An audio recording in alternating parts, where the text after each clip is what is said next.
BNP আগামী জাতীয় নির্বাচনে অংশ নেবে বলে জানিয়েছেন প্রধান নির্বাচন কমিশনার KM নুরুল হুদা। নির্বাচন কমিশনের ওপর বিএনপির আস্থা তৈরি হয়েছে, তাই তারা রোববার ইসির সঙ্গে সংলাপে অংশ নিচ্ছে বলে মন্তব্য করেন তিনি। শনিবার রাজধানীর সিদ্ধেশ্বরী গার্লস কলেজে ভোটার তালিকা হালনাগাদের কাজ দেখতে গিয়ে এসব কথা বলেন সিইসি। তিনি জানান, আগামী 3 দিন 129টি কেন্দ্রে ভোটার তালিকার কাজ হবে।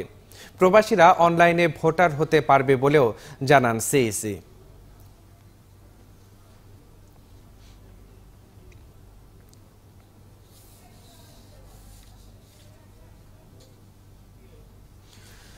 সব দলের অংশগ্রহণে অবাধ, সুষ্ঠু ও গ্রহণযোগ্য নির্বাচনের জন্য শেষ পর্যন্ত সব রকম চেষ্টা চালাবে বিএনপি। সে লক্ষ্যে রোববার নির্বাচন কমিশনের সঙ্গে সংলাপে অংশ নিয়ে 15 দফা প্রস্তাবনা তুলে ধরবে দলটি। দলের মহাসচিব মির্জা ফখরুল ইসলাম আলমগীরের মতে, নির্বাচন কমিশন স্বাধীন থাকলেও সংসদ বহাল রেখে দলীয় সরকারের অধীনে সুষ্ঠু নির্বাচন সম্ভব নয়। আরও জানাচ্ছেন শফিক আহমেদ। একাদশ সংসদ নির্বাচনকে সামনে রেখে রাজনৈতিক দলগুলোর সাথে সংলাপের অংশ হিসেবে রোববার বিএনপির সাথে সংলাপে বসবে নির্বাচন কমিশন। সংলাপে দলের মহাসচিবের নেতৃত্বে বিএনপির 10 সদস্যের একটি প্রতিনিধি দল অংশ নেবে। কিন্তু কি প্রস্তাবনা নিয়ে নির্বাচন কমিশনের সাথে সংলাপে বসছে বিএনপি?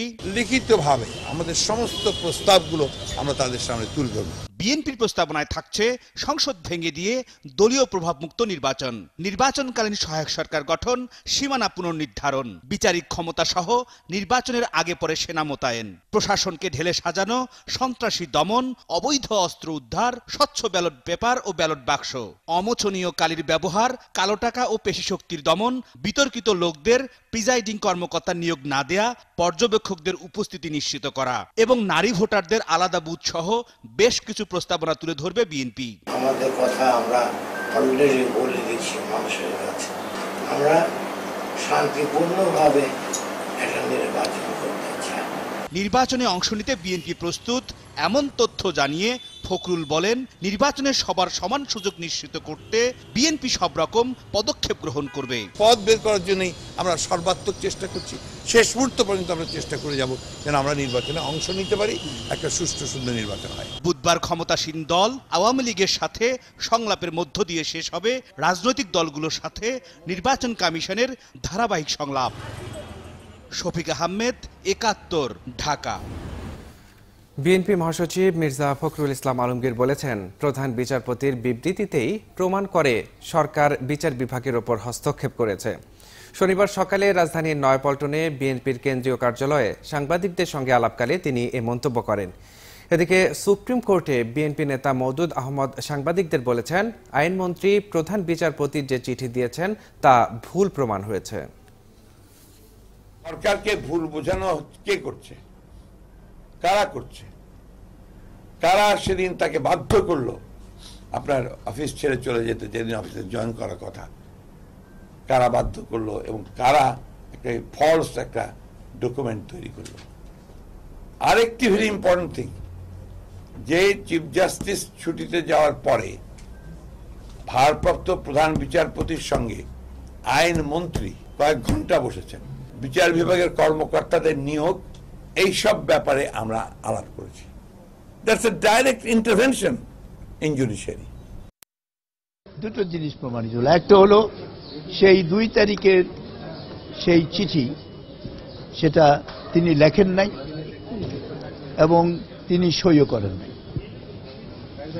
আরেকটা জিনিস প্রমাণ হলো যে প্রধান বিচারপতি কখনোই অসুস্থ ছিলেন না, তিনি সুস্থ ছিলেন, সে কথাই তিনি বলে গেছেন জাতির কাছে। যন্ত্রের সঙ্গে প্রকৃতি আর মানুষের যোগাযোগ সৃষ্টি করে দৈনন্দিন কাজ সহজ করার নাম ইন্টারনেট অব থিংস বা আইওটি। প্রযুক্তির এই বিষয়টি গবেষণার জন্য দেশের প্রথম আইওটি ল্যাব চালু করেছে প্রযুক্তি প্রতিষ্ঠান ডেটাসফট, যেখানে গবেষণা করছেন 300-এরও বেশি শিক্ষার্থী, যারা এরই মধ্যে সফলতা পেয়েছেন আইওটির নানা প্রকল্পে।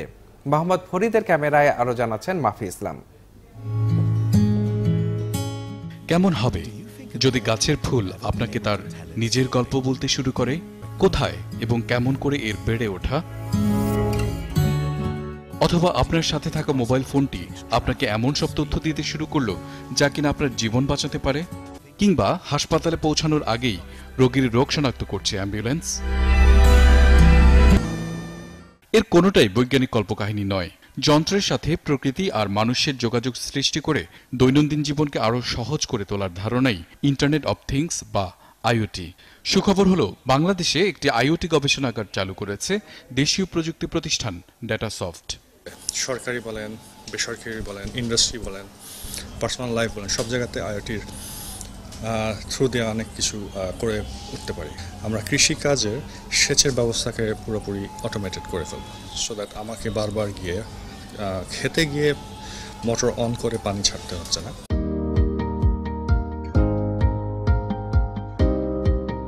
দেশের প্রথম আইওটি ল্যাবে গবেষণা করছেন ৩০০-এরও বেশি শিক্ষার্থী। আইওটির ধারণাকে কাজে লাগিয়ে যারা এরই মধ্যে উৎপাদন করেছেন একটি বিরল প্রজাতির মাশরুম। উদ্ভাবন হয়েছে স্বয়ংক্রিয় টোলঘর সহ আরো বেশ কিছু প্রকল্প।